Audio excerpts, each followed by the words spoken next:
I declare freedom from yesterday, all in my past. Things are made brand new, and don't it feel good to know that all is well and unfolding as it should. I can change my reality by changing my mind. Perfect peace, joy, and happiness is yours and mine. I am loved and so are you, and don't it feel fine? 'Cause all is well and unfolding as it should. Don't you know that all is well? All is well. All is well and unfolding as it should. All is well. All is well. All is well and unfolding as it should. I am cloaked in the Spirit. I am fed by the divine. I am one with peace in my soul and mind. I'm so blessed and so are you. And don't it feel good to know that all is well and unfolding as it should. All is well. All is well. All is well and unfolding as it should. Don't you know all is well? All is well. All is well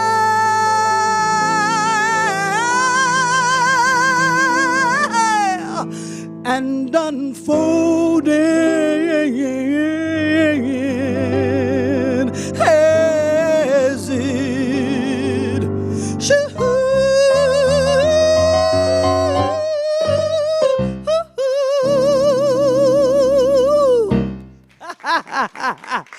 Why, thank you, Linda. Thank you, ladies. Oh, that was fantastic. Wonderful song by a dear friend of mine, Eddie Watkins Jr., All Is Well. Welcome to Kitchen Conversations, and tonight we have a wonderful panel in store for you.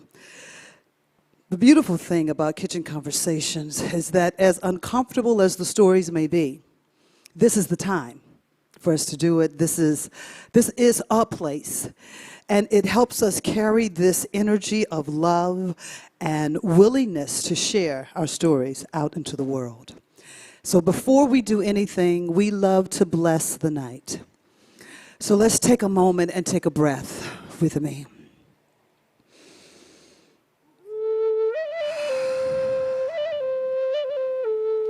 Let us breathe into this divine heat, popping, sweating moment. It is the divine expression of energy, vibration, and life, pulsating through each and every one of us. How great it is to recognize the magnificent beauty of life. Life in the form of perspiration, life in the form of heat, life in the form of the divine sunlight. Oh, the beautiful sun that is reflecting the magnificence of spirit everywhere. So just as we know that the sun is for all, we know that equality is for all. We know that this divine presence is for each and every one. And as we step into this new world, we step into the birth of what we are giving forth, we know that we are divinely held, carried, and guided, just like the sun. Just like the divine perspiration that flows through us to cool the body down, to activate. So in this awareness, we let go and we open our hearts, our minds, and our spirit. Breathing in this I am presence, we lovingly say, And so it is. So in this divine expression, I love this song. I love that I'm sweating. I love summer. I must admit, it's a little more humid than normal, than what used to be. But I just love the activity of summer. And just like summer, this song has been with us for many years, and it won't go away until we rise to a new level. We rise to a new livingness. We rise to a new beingness. Yeah.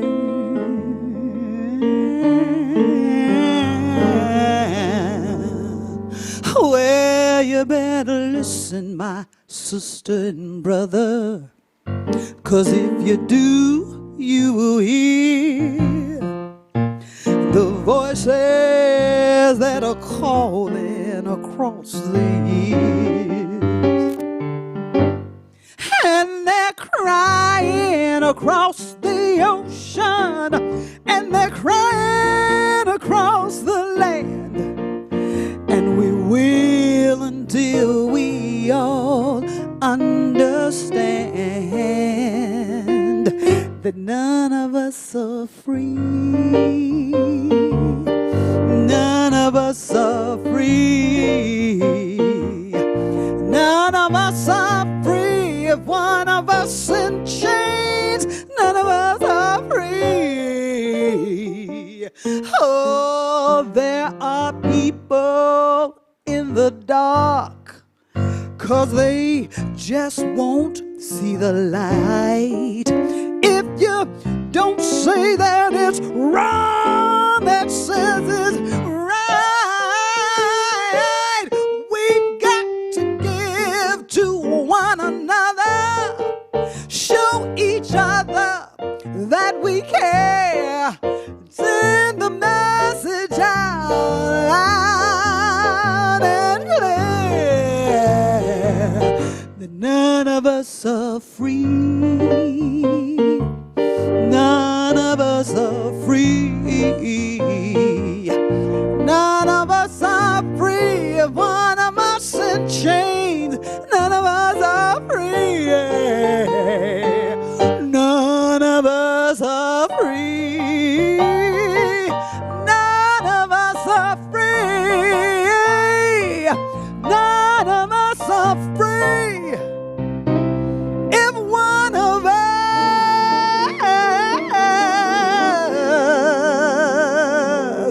if just one of us is in chains, baby, don't you know we are not free?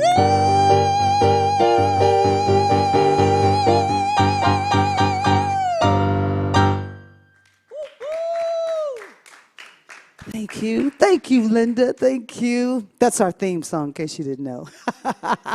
So tonight, I'm getting ready to turn it over to my wonderful co-host, moderator. She is a vibrant facilitator here at Universal Spirit Center with the Paperback Ministry, with Racial Equality Project. She just gives and gives and gives. And so tonight, Carolyn Floyd will take the floor and take care of you. Let's give some love to Carolyn. Thank you, Gino. Thank you very much. I'm really excited. I believe this is our third month of doing stories of racism. Yep. And tonight I'm blessed to have two friends with me. I've known a lot of our guests, but these two ladies I know well. And so I'm really excited to hear their stories. We've talked over the years. I know a lot of their stories, and that's why I asked them to share with you all tonight, because they've got powerful messages, and you know, their stories are ones that I didn't experience growing up, you know, in an all-white school out in the East County, and you know, I was really pretty sheltered, and so and I would say ignorant. So I'm blessed to have these ladies in my life. We're going to have Amy go first. And one of the things Amy and I have talked, one of the things that I'm not familiar with that we've talked about is her growing up on a reservation as a Native American. And, what does that mean? What does growing up on a reservation mean? Have no idea. So I think she's going to share that tonight, and then just her story of how this beautiful, amazing woman came to be. So my friend, Amy Ketchum.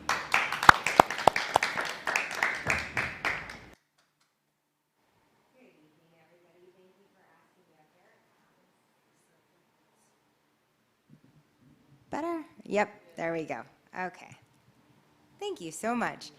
Okay, so good evening, everybody. Thank you so much for asking me to be a part of this. It's such a blessing, and actually really appreciate having somebody come to me, like a friend of mine, like Carolyn, and saying, I want to hear your story. We've known each other for years. I'm really interested in this side of you, and we get to see a lot of sides of each other as your friends over the years, right? But there's just certain conversations we don't necessarily have about times of adversity and overcoming that adversity as you're growing up, and what that looked like, and how that played a role in who I am today, right?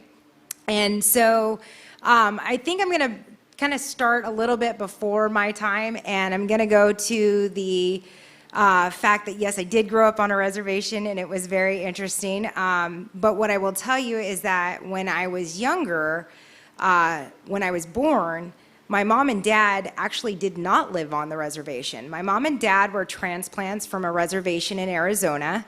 I was born in San Diego, so my mom and dad's family were both transplants into the local San Diego reservations.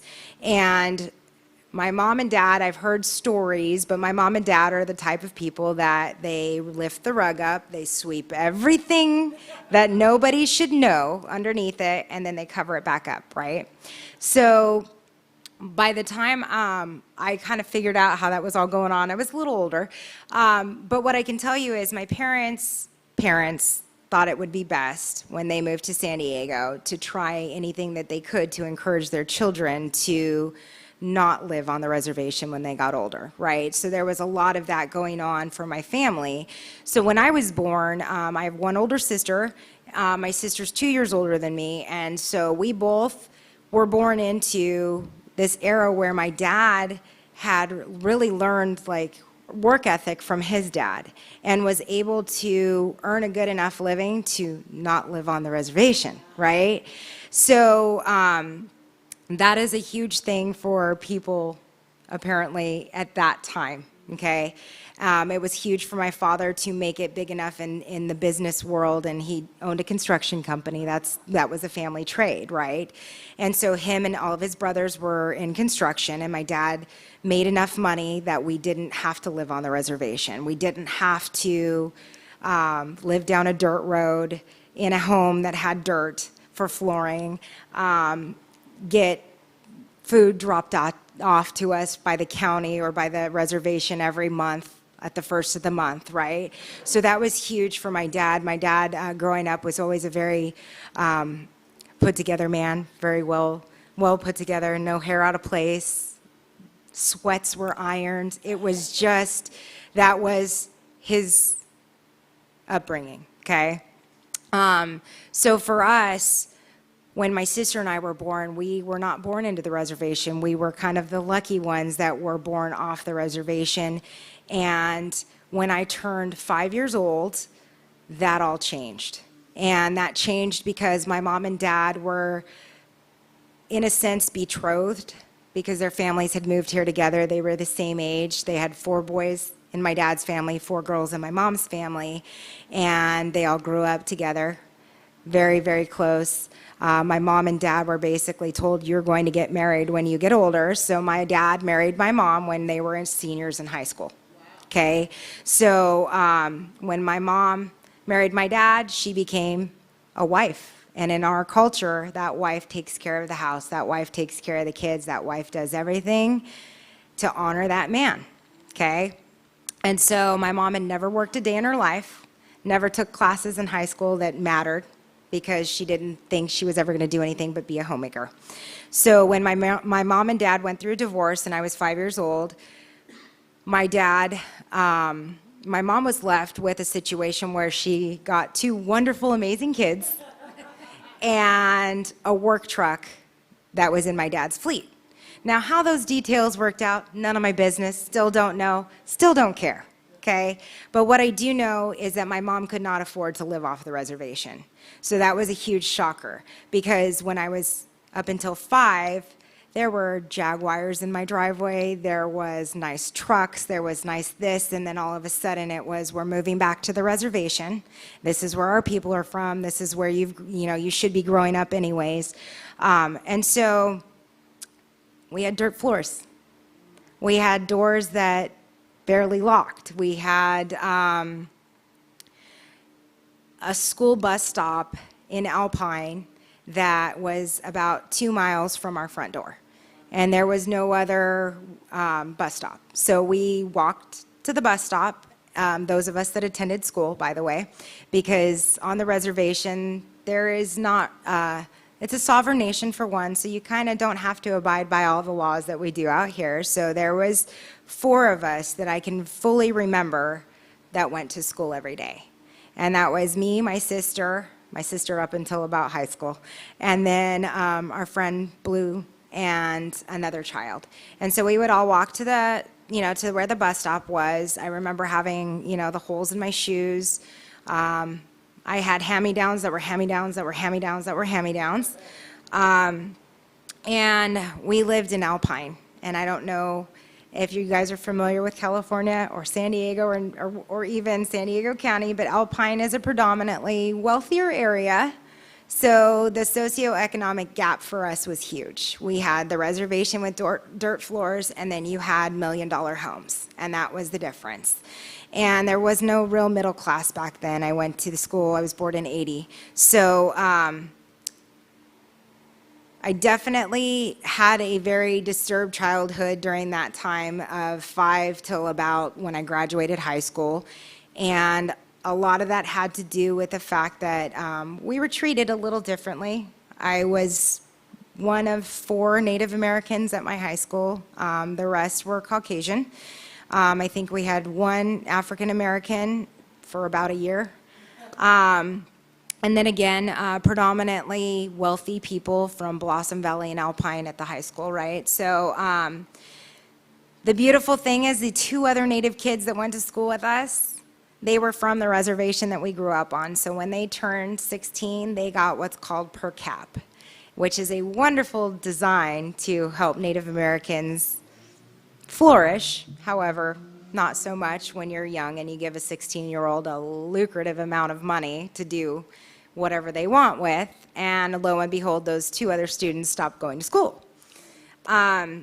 So what I can tell you is I had stuff thrown at me when I was a kid. We were called different names because of our background. I studied with an elder after school growing up from our tribe, and that was so that we could learn the Native ways.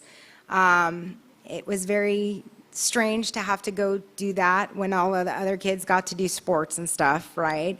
But I'm grateful for that today because it instilled that sense in me of what our culture is all about. And I still to this day, and have since I was the age of 7, played in a Native American women's drum circle. And I learned what sweating was about and what going to ceremony was about. I learned all of these things, and it was very different than the people that I was going to school with, that their biggest concern was, what do we have on cable TV? And I'm like, you guys have a television? Like your family has TV. And to me, you were rich if you had the big box of goldfish in your house, because we didn't have anything in our house growing up as far as food goes. There were times where we didn't have food for weeks. And sometimes the drop-offs were consistent at the first of the month, and sometimes they were not consistent at the first of the month. I made an amends. I don't know if I've ever showed this story with Carolyn, but I made an amends when I got sober 10 years ago, and that was to the gentleman that was the grocer right off of the reservation. There was a little liquor store there.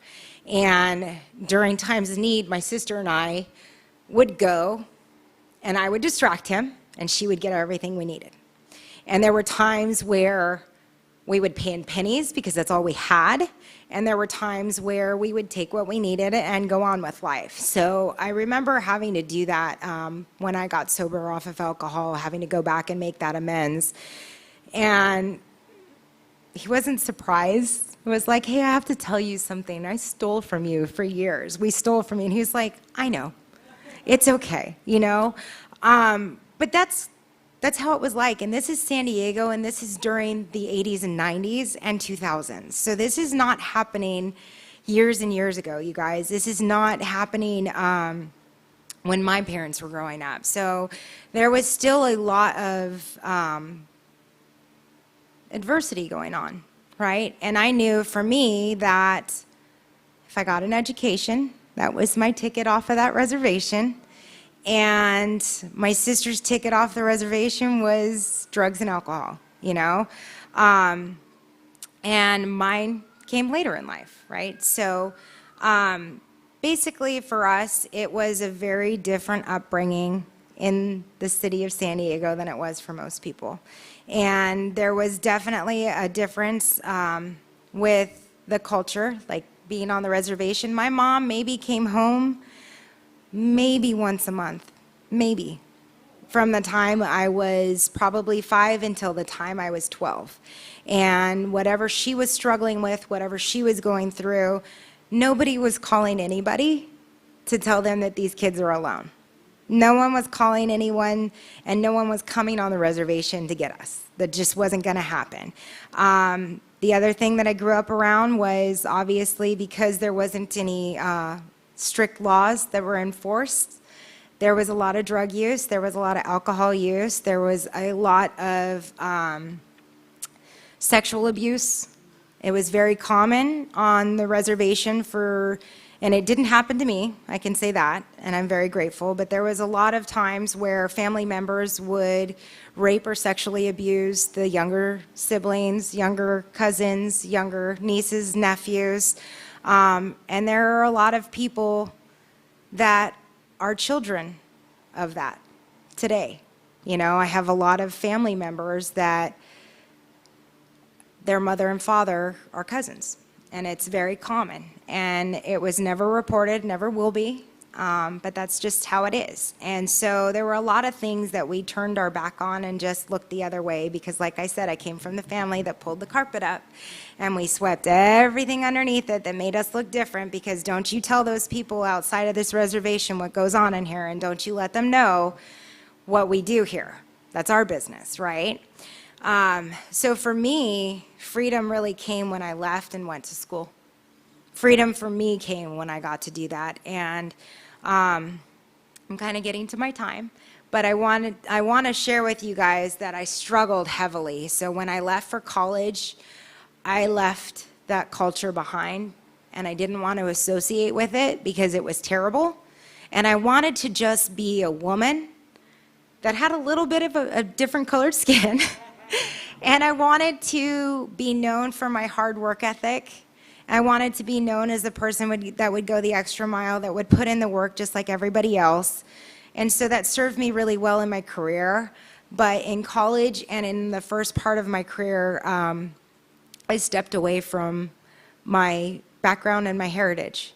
And I stepped away from that, and I didn't think I could have both.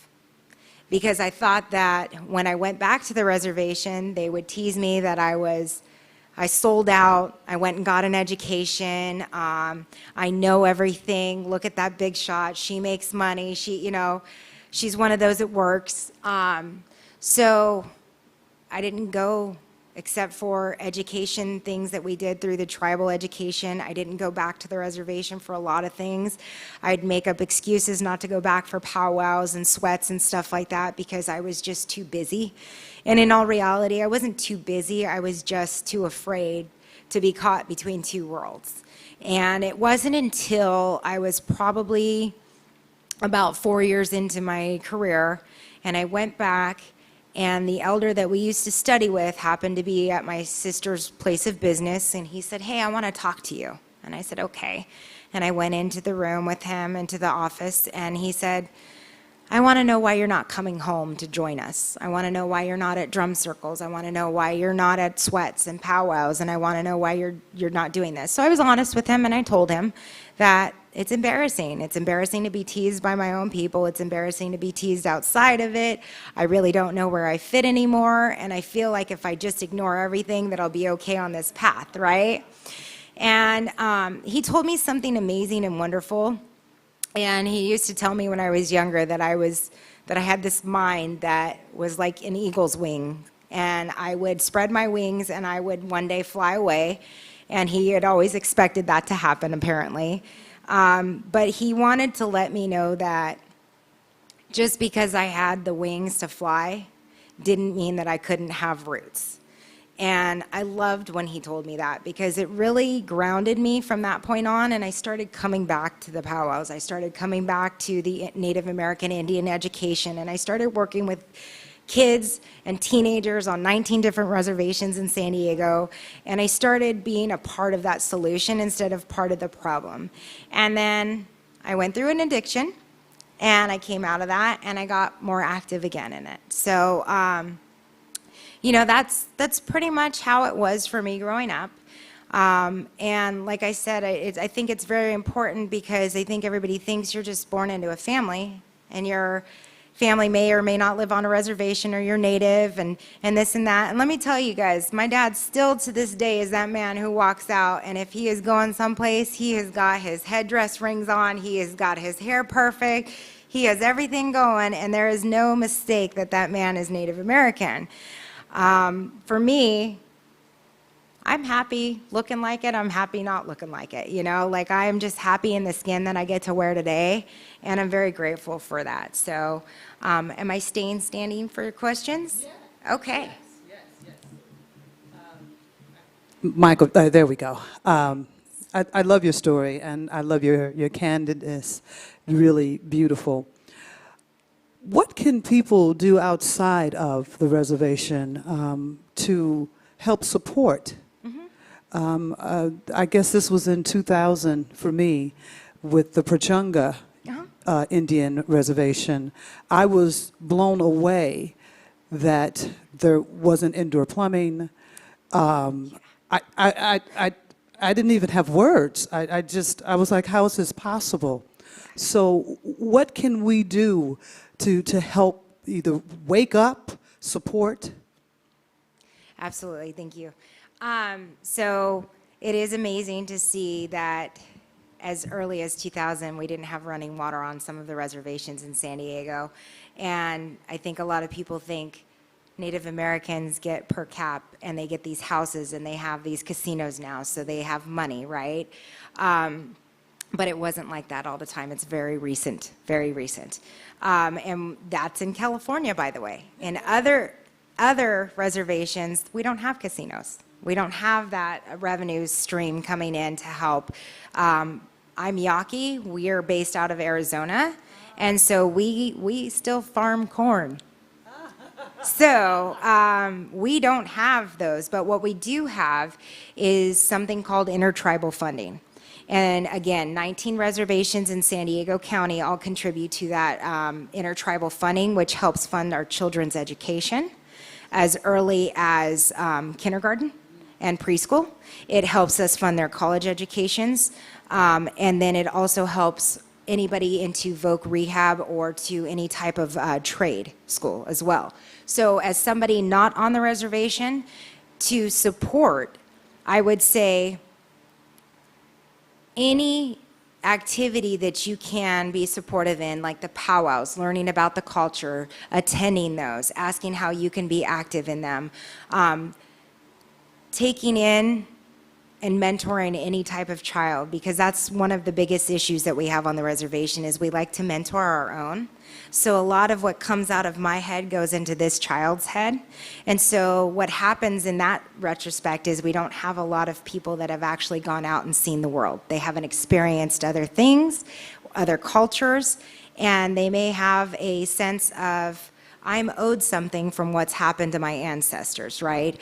I don't live that way because I've seen a lot in my life. I have been to other countries. I have been to other countries for work. I have been to other countries to visit them. I have seen other cultures. So when I mentor a child, I mentor them with an open mind in what I've seen. So I always encourage children to explore. As far as bringing anything else in, it's definitely a sense of love and comfort that people are usually looking for. And so there is a very huge mindset that we shouldn't trust outsiders. And I think they're still working towards that. So the more trust and love that we give each other and the more trust and love we give to them, the more that they are open and willing to actually accept that and accept other things as they come through. We're just not at that point yet.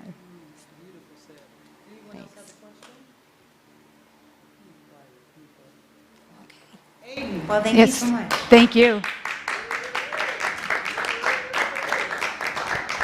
10 years, and I didn't know any of that, so there you go. Next, another friend, Ceci. And Ceci and I actually, we live under the same roof. And so we have a lot of discussions. And one of the things that we've discussed a lot is something I've done in my career, both as a banker and working in retail. And that's when you're trying to communicate to the adults and they don't speak English, you go to their children. And so there's a lot more to Ceci's story, but I know I'd like you to touch on that as what is it like as a child to be the interpreter of adult conversations for your parent? Thank you. Okay, thank you, Carolyn. And it's good to be with all of you. And my name is Cecilia Mendivil. I go by Ceci, which rhymes with Jesse. And I'm a native San Diegan. I was born and raised in National City. And my parents are from Sonora, Mexico. And they came across like in 1950. I have a lot of brothers and sisters. The three oldest were born in Mexico. I was born on this side.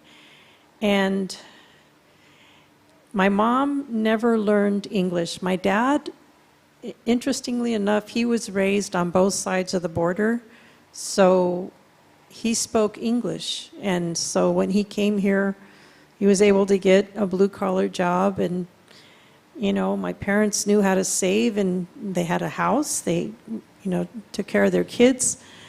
And what would happen is, it's like each one of the kids had the job of being with mom to interpret for her. And somehow, once the older ones were out of the house and married, or like my two oldest brothers were in the service, they did go to Vietnam, it fell on me. And it stayed with me pretty much the rest of her life, and, you know.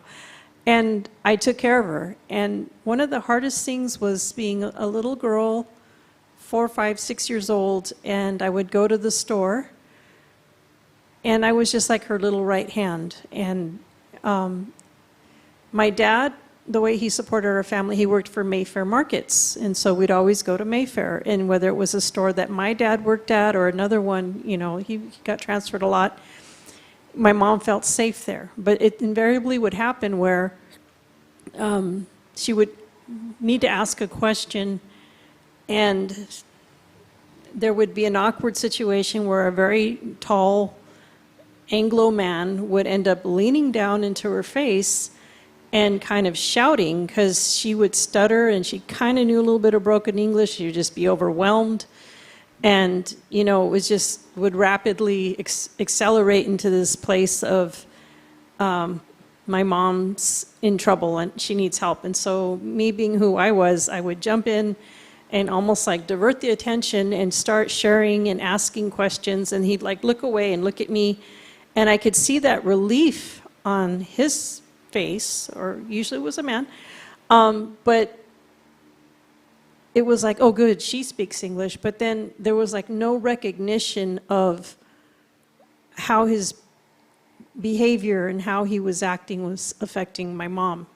And so I learned to just take the heat and kind of divert the attention, because it really hurt to see my mom confused. And I was joking before we started about being the deer in the headlights, because that's what I saw. I saw my mom just afraid, and I would step in. So growing up in National City, my first language is Spanish. And it's interesting because in Mexico, even though I also have Yaqui ancestors, that's in Mexico, so there's no reservation systems there, but I'm like a mix. I have Yaqui on one side, there's English, there's Basque, which is, you know, from right between Spain and France. So I'm a big mix, and I used to joke around about being a Hein salsa because there's all of it in there. And in my family, we're just like lots of different shades of brown. You know, I have cousins that are darker brown, then there's me that's like a lighter shade of brown. And I always got these weird questions, like people would meet you and they want to kind of classify you somehow or categorize you. Oh, are you Italian? Oh, I got that a lot.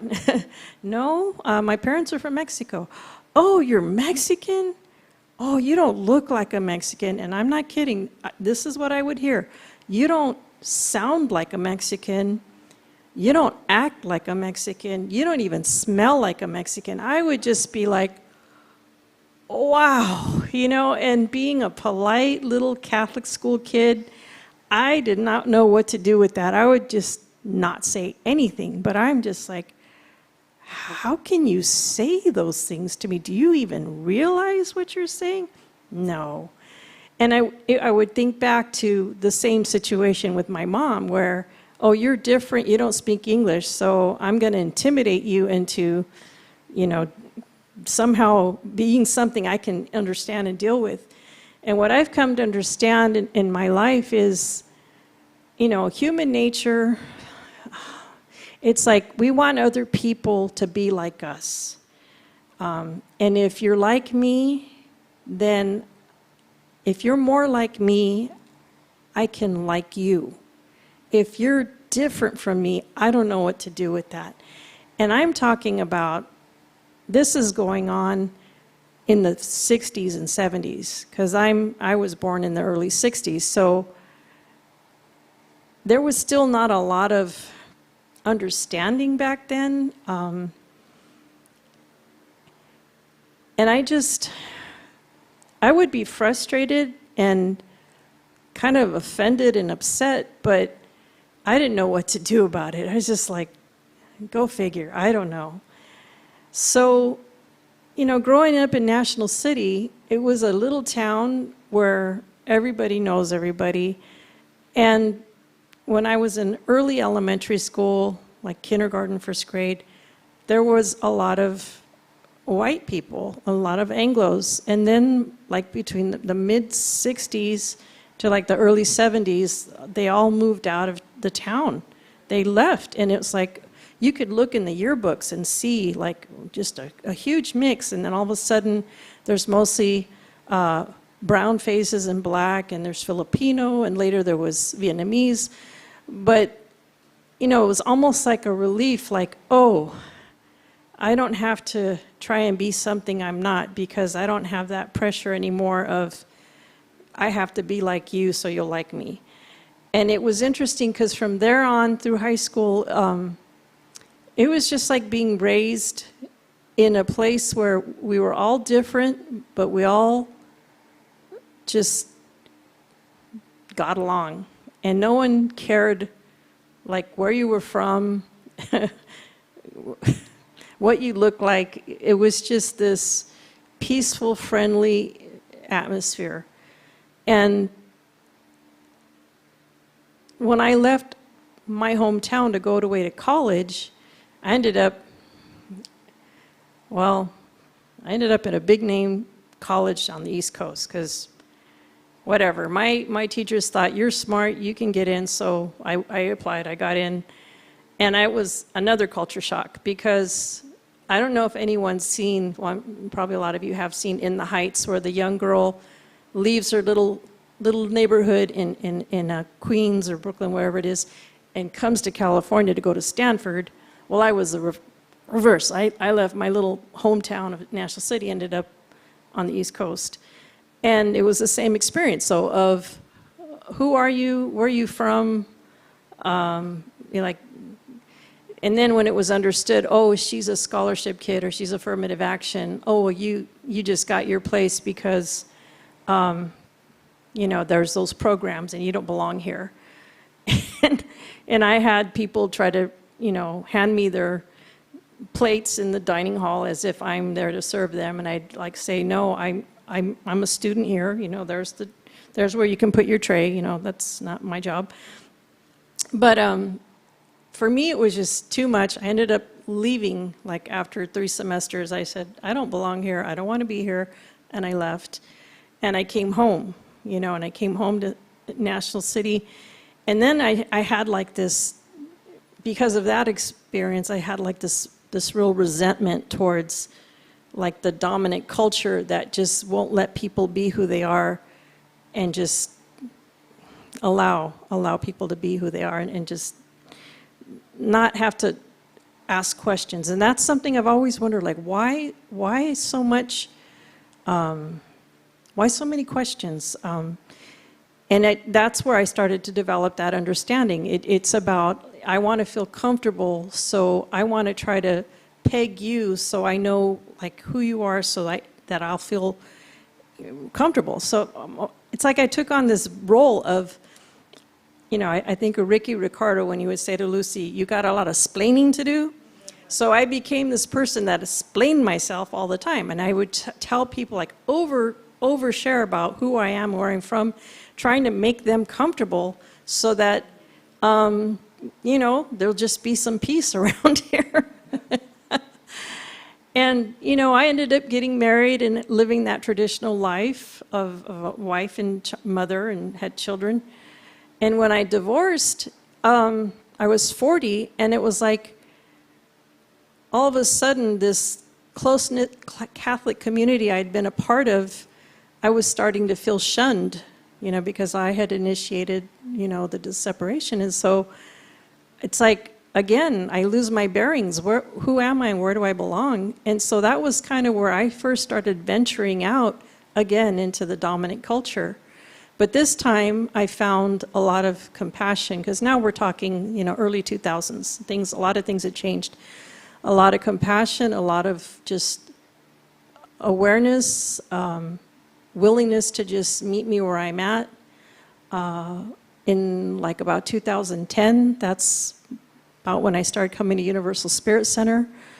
And it just felt, with each experience I had, I felt more and more like I'm coming home. I'm coming home to just being a person. It doesn't matter what I look like or what I believe. It just felt like a healing happening where I don't have to focus on the differences. I can just be myself and let everyone else be themselves, and just let that be how it is. But,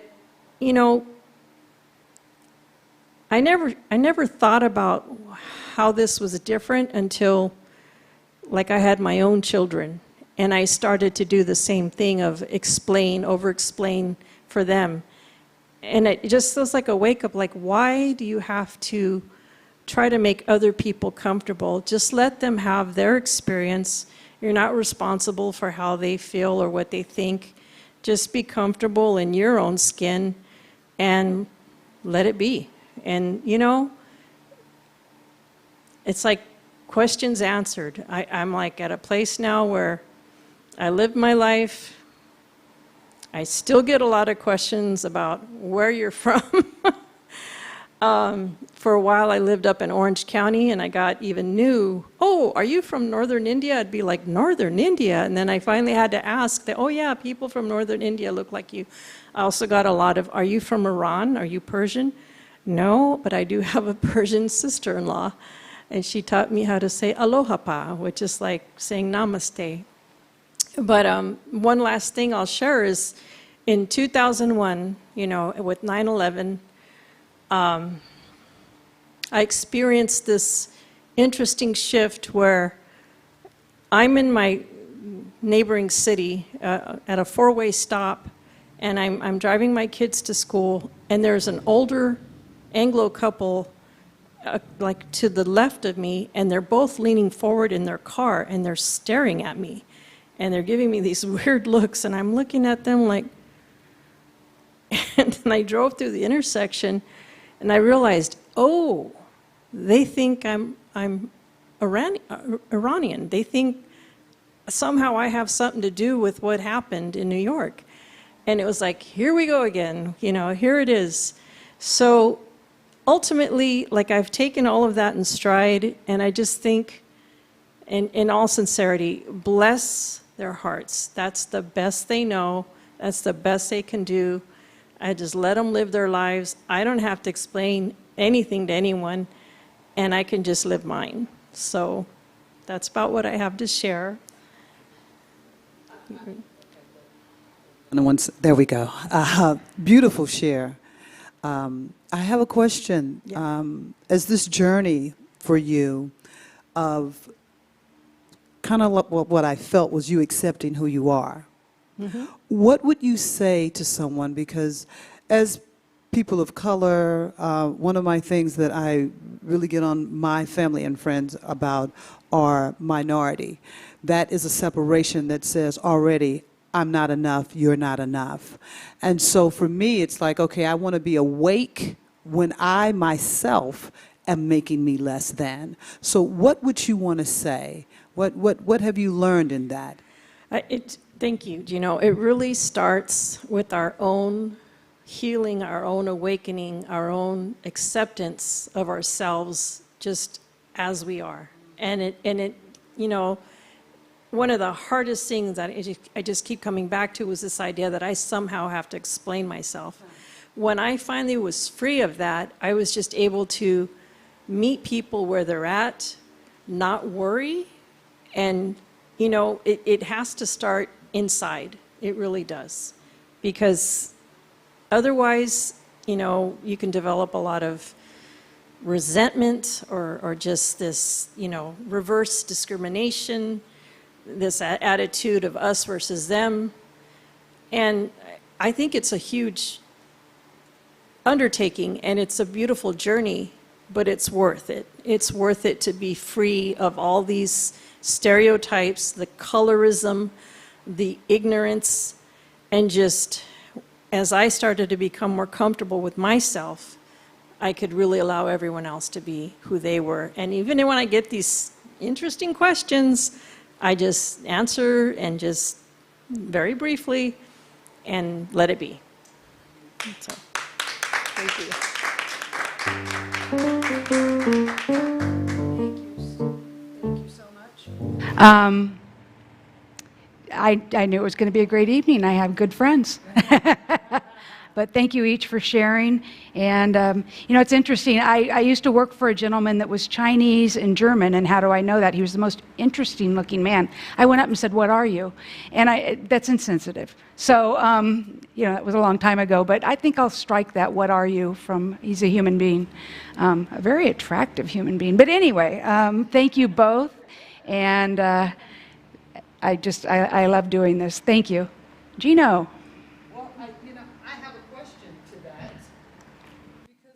I think it's something that we can start to talk about. How do we, because I think we have to have those questions. Let me get out. I think we have to have the uncomfortable conversation. So what's the new phrasing? If it's not, hey, where you come from? Who are you? What can we say? What could we create here? Everybody's like, yeah, that's a good question, but what? I mean, it's something to think about, because I look at it like nature. There's flowers that I see, and sometimes they're so beautiful, and I want to know, what are you? wow, are you a blend? Are you this? Are you that? And so I think it's also the intent, because there are people that have said things, and it's not, the intent is nasty. And that is a different thing. That, yeah, the intent is coming from a real ill place. So just something to lay there on you to think about. Let's give some more love to Amy, Ceci, and Carolyn. I thank you guys so much for being here. I thank Universal Spirit Center for being a place that is open to explore stories of racism, to explore the uncomfortableness. And, you know, with both of you ladies, you shared your heart. And we need to have that. We need to have more of that so that we can have those conversations. So I'm really grateful and thankful for that, and for Carolyn bringing all of her friends in. I love that. And you've got some great friends. Wow, great night. It is our conscious giving time now. And so Universal Spirit Center, this is a space that constantly gives. A global heart community. We give to different organizations. We are a place that we're open at the top. And I love that about us. Because just because what is or was doesn't mean that's what has to be. So there are many ways that you can give: by check. You can donate on our button on our website. You can go to PayPal. We did have a basket here. You could drop something in the basket. You can give of your time, your talent, and always of your moolah, your money. And we thank you. We thank you. Gratitude before me, gratitude behind me, gratitude to the left of me, gratitude to the right of me, gratitude above me, gratitude below me, gratitude within me, gratitude all around me. I'm so grateful. I'm so grateful. I'm so grateful. I'm so grateful. I'm so grateful. I'm so grateful. I'm so grateful. I'm so grateful. I want to let you know a lot of the things that are going on at our center. We are busy since we opened back up, and I'll say right here and now, Wednesday, first Wednesday and third Wednesday of the month, Kitchen Conversations. Come on in person. We are doing a lot of things. Stories of racism are happening. Awakening Wednesdays, the second and fourth Wednesday of the month. Right now we have a wonderful Cook for Peace that's taking place every month that is connecting our food and our spirituality together. Powerful, powerful. And next Wednesday, Awakening Wednesday, we are revisiting something before COVID. We are having Toby Geis here. She's going to be doing some breathing work. So you can come in, get your mat, lay down. We're going to sage this place out and breathe into the divine. She is fantastic. That's going to take place here next Wednesday. You want to be here in person, but we'll also stream it as well. And I think our dear beloved Sherry Ganan has a class called Uncluttering. Who's got clutter? You got? Who don't got clutter? I got clutter. Powerful. And she's doing this on Zoom, which is very cool. It's going to be on Zoom. So you don't even have to leave your house. You can unclutter while you're at home on Zoom. How powerful is that? That's awesome. That's really great. And Sarah, I'm going to just let you put them up because there we go. Our action of the week. I believe, is this at the border, the park? Yeah. You can call. That takes place on the 25th of July. You can either go there. You have to RSV, though. RSVP, if you're going to go for the picnic, it takes place July the 25th, and it's at 11 o'clock, 11:30.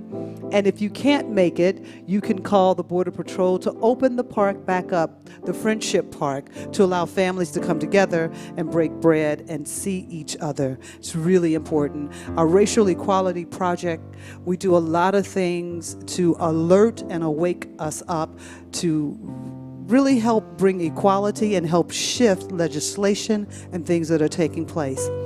I know we also have, is that it?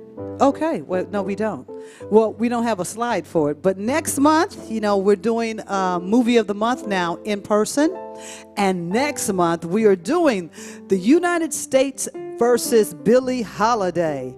Powerful movie, and really based on some true events, which I was not aware of, but I've seen the movie. It's really great. And we will have popcorn and jujus and all kind of candy snacks and drinks. And after the movie, we unpack it. We talk about it. We discuss what's going on. So please check it out. So you can go on our webpage. There are classes that are coming up for the fall. You can go there and see what we're doing. If you need prayer, we always have practitioners that are available to know the truth when you can't know the truth for yourself. Gratitude before me, gratitude behind me, gratitude to the left of me, gratitude to the right of me, gratitude above me, gratitude below me, gratitude within me, gratitude all around me. We're so grateful. We're so grateful. We're so grateful.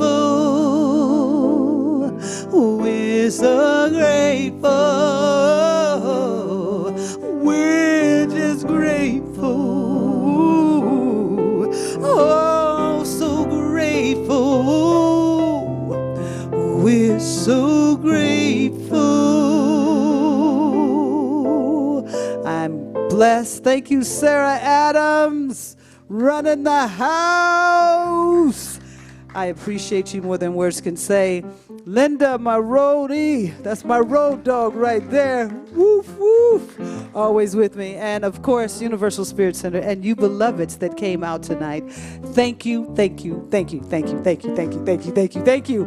Have a fantastic evening. We'll see you Sunday morning. Don't forget to check out our YouTube channel.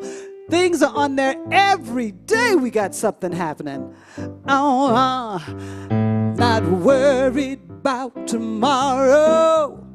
Today I declare freedom from yesterday, all in my past. And I know that I'm brand new. And don't it feel good to know that all is well and unfolding as it should. All is well. All is well. All is well and unfolding as it should. All is well. All is well. All is well